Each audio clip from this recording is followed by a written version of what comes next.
الحمد لله رب العالمين والصلاة والسلام على سيد الأنبياء والمرسلين وعلى آله وأصحابه أجمعين. أما بعد، أعوذ بالله من الشيطان الرجيم. بسم الله الرحمن الرحيم. ثم أورثنا الكتاب الذين اصطفينا من عبادنا. صدق الله مولانا العظيم.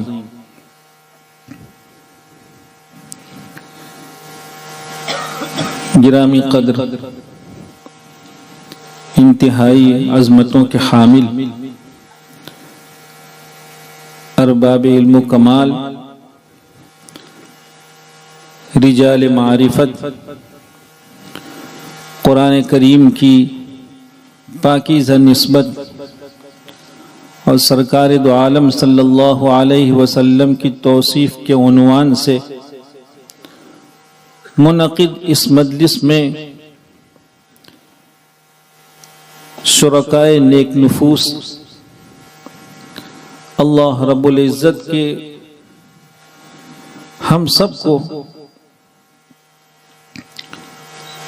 اس کی ذات کے لیے سراپا شکر ہو جانا چاہیے کہ اس ذات نے کیسی ہی بابرکت، مستجاب اور پاکیزہ مجلس کے انعقاد اور اس میں شرکت کے لیے نیک توفیق کی نعمت عظمیٰ سے ہمیں اور آپ کو نوازا ہے. اللہ رب العزت سے مجلس کی برکت سے ہم دعا کرتے ہیں کہ وہ ذات ہم پر مزید کرم فرمائے کہ اس طرح کی مجالس کا انعقاد، یہ نیک سلسلہ ہمیشہ جاری اور ساری رہے. قرآن کریم خود اپنے میں ایک عجیب و غریب مقناطیسی قوت اور کشش رکھتا ہے. اس کے مضامین میں کیسی پاکیزگی ہے، اور پھر ایسے پاکیزہ مضامین کو اللہ کے وہ بندے اور وہ جوان ہمارے جن کے یہاں قدرت نے کچھ نعمتیں کر رکھی ہیں کہ وہ اپنی بہترین، حسین اور عمدہ آوازوں میں، پرکشش لہجوں میں جب قرآن کریم کی تلاوت فرماتے ہیں تو اس کی تاثیر دوبالا ہو جاتی ہے. یہ حقیقت واقعہ ہے. اگر ہم اور آپ اسلام کی تاریخ کا مطالعہ کریں تو ایک نہیں، دسیوں نہیں، سینکڑوں نہیں، ہزاروں واقعات آپ کو ایسے ملیں گے کہ کچھ اللہ کے بندے جب عشق قرآنی میں ڈوب کر قرآن کریم کی حسین انداز میں تلاوت کرتے ہیں تو اس نے اور ایسی قرات اور تلاوت نے دلوں کی دنیا بدل دی ہے. ابھی آپ نے بہت عمدہ ایناؤنسری میں ایک کیسا پرکیف واقعہ جرمن کی ایک فیملی سے متعلق سنا. ہم اور آپ خوش قسمت ہیں کہ مجلس کی ابتدا میں ہمارے صدی کے محترم جناب مولانا رشید صاحب دامت برکاتہم العالیہ نے بڑی سلیس زبان میں بہت پرتاثیر گفتگو فرمائی، اور مجلس کے آغاز ہی سے مجلس میں تاثیر بھرنے کا بہت کامیاب نسخہ رہا. اللہ تعالیٰ ان کو ہماری طرف سے بہت جزائے خیر عطا فرمائے. میرے بھائیوں، حقیقت واقعہ یہ ہے کہ ہم اللہ رب العزت سے ہمیشہ دعا کرتے ہیں کہ اے ذات، آپ نے دنیا میں بہت عمدہ قرہ کی صحبت میں بیٹھ کر آپ کے کلام کو شاندار انداز میں سن کر اپنے قلوب کو جلا بخشنے، اپنی روحانیت کو ترقی بخشنے کے بہت مواقع عنایت فرمائے.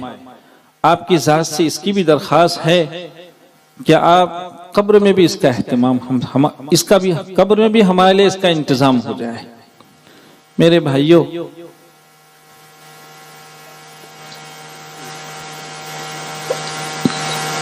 حضرت صحابہ کرام رضی اللہ تعالیٰ عنہم سے لے کر تابعین، اکابر، ایسے ایسے واقعات ہیں دنیا جانتی ہے۔ دیکھیں یہ قرات، اس کا حسن اس وقت تو ایک خاص طبقے کے ساتھ خاص ہو گیا ہے، اس کو قرہ کہا جاتا ہے، لیکن اگر ہم اسلام کی تاریخ کا مطالعہ کریں تو ہمارے وہ اکابر جو جن کی ناموری اس فن سے یا جن کی شہرت اس فن کی وجہ سے نہیں تھی، وہ کسی اور فن میں اختصاص رکھتے تھے۔ مثلا حافظ ابن جریر طبری رحمۃ اللہ علیہ بہت بڑے اسلام کے مورخ اور معتمد مورخ گزرے ہیں، بڑے درجے کے وہ مفسر ہیں۔ ان سے متعلق کتابوں میں یہ واقعہ ذکر ہوا ہے کہ ابو بکر ابن مجاہد رحمۃ اللہ علیہ ان کی مسجد ابن جریر طبری رحمۃ اللہ علیہ کی مسجد سے تھوڑا آگے تھی، دور تھی۔ ابو بکر ابن مجاہد رحمۃ اللہ علیہ کے خادم تھے، تماری ان کا نام تھا۔ وہ فرماتے ہیں کہ میں ابو بکر ابن مجاہد رحمۃ اللہ علیہ کی خدمت کے طور پر ہمیشہ ایک چراغ، شمع، قندیل لے کر آگے آگے چلتا تھا۔ رمضان مبارک میں ایک مرتبہ کا واقعہ ہے کہ تراویح سے فراغت پر ابو بکر ابن مجاہد رحمۃ اللہ علیہ کی خدمت کرتے کرتے اسی طرح قندیل لے کر آگے جا رہا تھا۔ اچانک یہ بات پیش آ گئی کہ ہم گھر پہنچ گئے، ابو بکر ابن مجاہد رحمۃ اللہ علیہ نہیں ہے۔ کہا ہم انتظار کرتے رہے، بہت سے لوگ ابن مجاہد رحمۃ اللہ علیہ کا انتظار فرما رہے تھے۔ کچھ دیر بعد وہ تشریف لائے، پوچھا کہ شیخ سارے لوگ آپ کے انتظار میں تھے، آپ کہاں رک گئے تھے؟ تو کہا بات چھوڑیے، کہا میرا گزر جب وہاں اب حافظ ابن جریر طبری رحمۃ اللہ علیہ کی مسجد سے ہوا تو وہ سورہ رحمان کی تلاوت فرما رہے تھے امامت میں، اور کہا کہ کچھ اس انداز سے تلاوت فرما رہے تھے کہ ہمارا احساس یہ ہے کہ دنیا میں کوئی انسان تو اتنی خوبصورت تلاوت کبھی نہیں کر سکتا ہے، یہ کسی اور دنیا کا شخص ہے۔ کہا میرے لیے مشکل ہو گیا کہ ہم ایک قدم اس سے آگے بڑھ سکیں۔ قرآن کریم اور عمدہ آواز سے جب تلاوت کیا جاتا تو واقعتاً دلوں کی دنیا بدل جاتی ہے، اور صرف پڑھنے والا دلوں کی دنیا نہیں بدلتا ہے۔ جب اللہ رب العزت کسی کو حسن صوت کی دولت سے نوازتے ہیں اور وہ اس کی قدر پہچانتا ہے تو پھر اس کی قسمت اور اس کا تعارف بدل جایا کرتا ہے۔